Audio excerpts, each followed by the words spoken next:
name is Belle, and this is the Belle Perspective. I'm back again for another video. This is a quick video on TV review on the show Harlem, the new show Harlem with Megan Good and, oh my God, I can't remember her name. Grace, her name is Grace. Grace Byers and one other person that I don't. There's two other people that I don't know their names. Forgive me, and I probably should have looked their names up before I started the video, but I've had a rough day if you saw my Ready to Love video, and so I just hadn't had a whole lot of time to do any research or look anything up. So this video is going to be just my initial thoughts on the show altogether, and then as I watch more episodes, I'll hop back on and talk a little bit more about it. So let's get started, shall we? So I really, at first, when I first, like my initial thoughts, I was kind of like, I'm a little over the girlfriends concept. Like, I'm a die-hard fan of Girlfriends. It's my absolute favorite show of ever, of all time, of always, right? I have the entire collection. I've watched every show. I know all of the lines word for word. Like, I literally could watch, you pick an episode, pick a season, I know the lines. I got it, right? I've watched that show frontwards and backwards. And I think my favorite season is the 7th season when she met Aaron, and I just absolutely loved it. Blue Line Christmas. Oh my God. Well, she didn't meet him, but that's when she officially started dating him. Anyway, sorry, going down my Girlfriends train, because I love that. You tell me anything about Girlfriends, I got you. Okay, it's my show. So I was kind of like, you know, let's not do what's already been done. You know, so we'll see, right? So that was my initial thoughts. Then when I started watching the episode, had an issue with the acting. I feel like it's not natural with some of the actors. I think the queer actor, I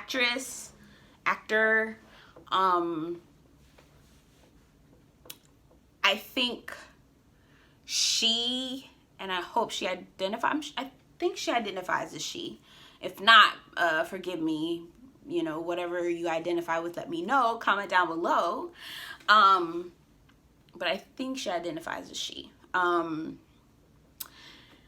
There are times when I'm like, is this how you would really respond? That's how you talk? It almost sounds like monologue-ish. And it's a little annoying. The other actor has the fro, and that's Angie. So Ty is the queer actress, and or a queer character. She owns a tech company. It's a queer POC love app or dating app. Pretty cool. It's called Q. She's a tech mogul. Angie is the unemployed actress slash singer, and I had issue with the fact that the unemployed person was the darkest skinned woman there. Darkest skinned, she's plus sized, which I don't have an issue with her being plus sized, but why do people who are dark skinned and plus sized have to be unemployed and always talking about, ooh, what a dickhead? Like, I just didn't like that representation. I never liked that kind of representation. When a woman is dark-skinned and not the same figure as the Megan Goods or the Grace Byers, don't look like that. Why couldn't she be the one that was, you know, Grace Byers' character, which is Quinn, who owns a boutique, comes from money, is quite bougie, which, you know, I can always respect that, you know.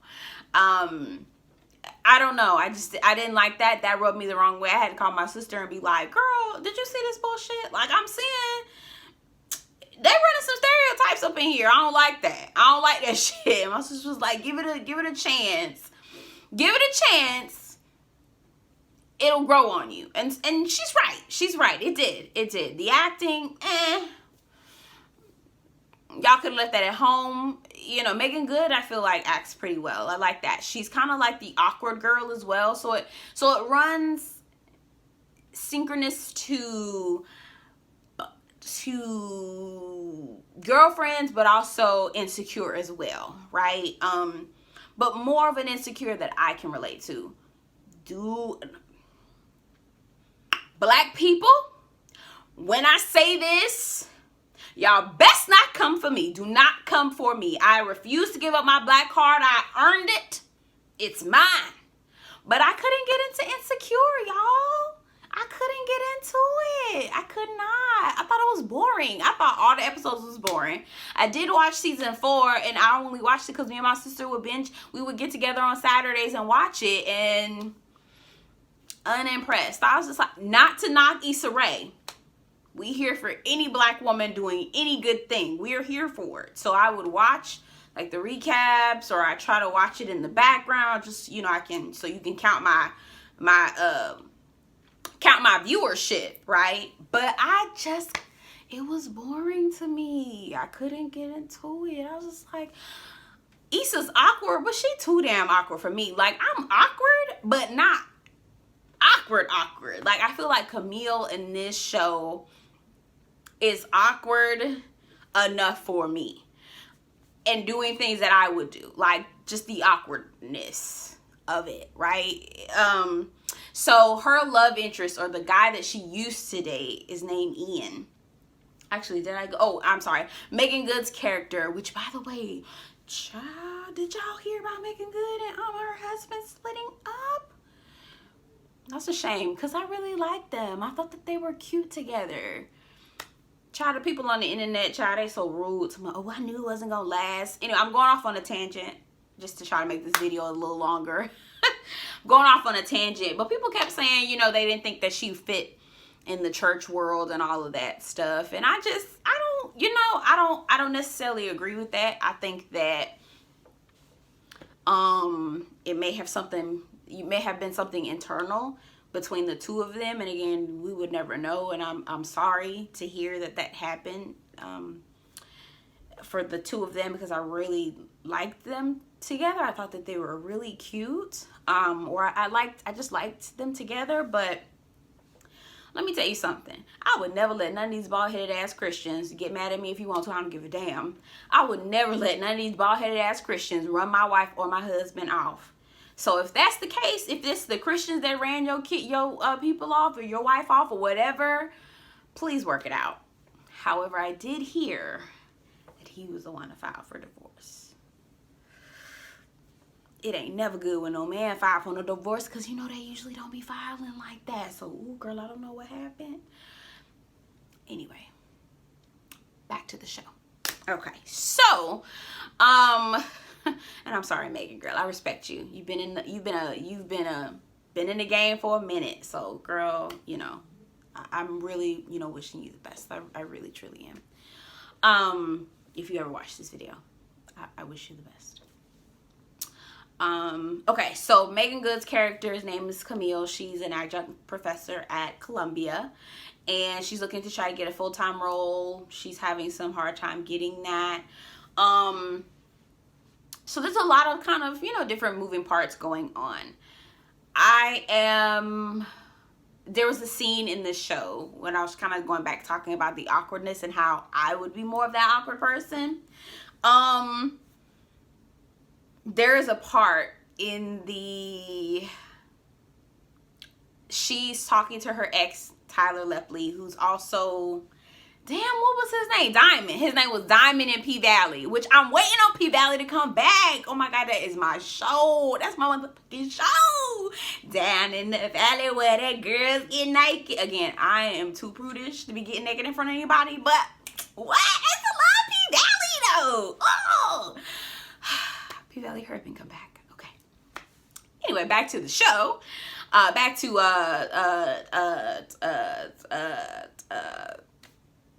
Harlem. Sorry about that.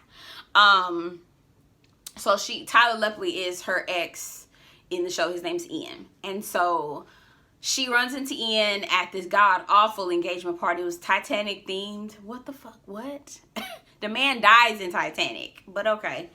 Anyway, so she's talking to him, and I guess they have an awkward exchange. Come to find out, he brought his girlfriend at the time. We understand her to be his girlfriend at the engagement party. He meets her, goes to her house, or he comes to her house, meets her at whatever time at night. They're standing outside, and she's like, man, I meant to, they have just this awkward ass exchange where she says something to the effect of, he was like, I tried to call you, but you changed your number. She said, yeah, I changed my number because I kept getting calls from China. And she was like, well, I wasn't sure if that was calls from China. It was honestly this lady that just kept calling, and she was speaking Chinese, and I didn't know if she was, you know, it made me almost want to learn Chinese just so I can tell her that she needed to stop calling me because I didn't know what the hell she was talking about, and I don't know her. She's like, am I talking too much? That would be me. I would be doing some bullshit like that. Like, I'm in front of the guy that I like. Oh my God, so like just ridiculous. Ridiculous. Just ridiculous. It'd be ridiculous. So her awkwardness, you know, I can vibe with it a little bit because I'm just a little awkward in that nature.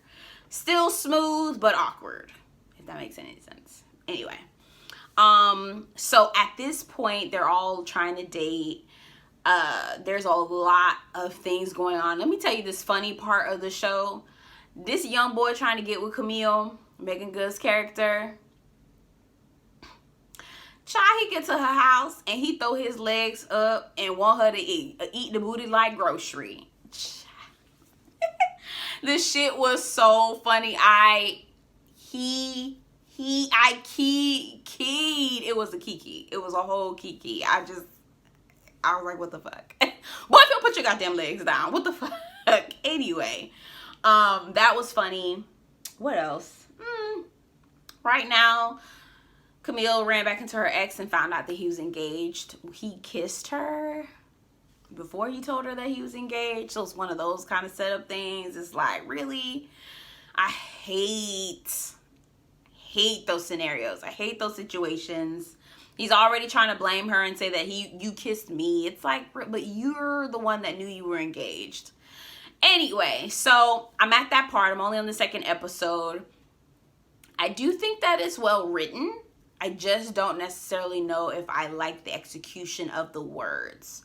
Like the way that it's portrayed. A lot of the acting feels, again, staged. It also feels like it's a monologue.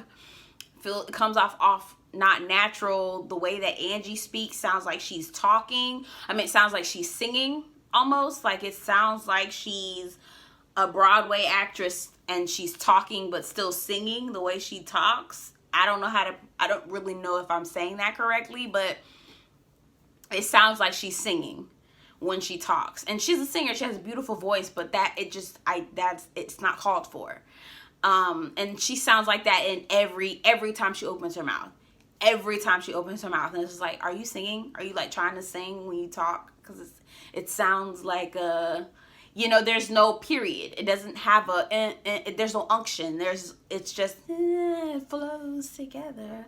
Oh my God, I can't believe that you would talk to me like that. Like it sounds like she's talking in cursive. It sounds like she's speaking in cursive, right? It's not like, I need you to do print, sis. Like print. Like it doesn't need to be wavy. Just period, comma, move, boop, boop, boop, boop, semicolon, boop, boop, boop, boop, period. Like it's not that. She's just like, it's like a constant run on sentence. It's like cursive, and I just don't, everything is connected and it's annoying.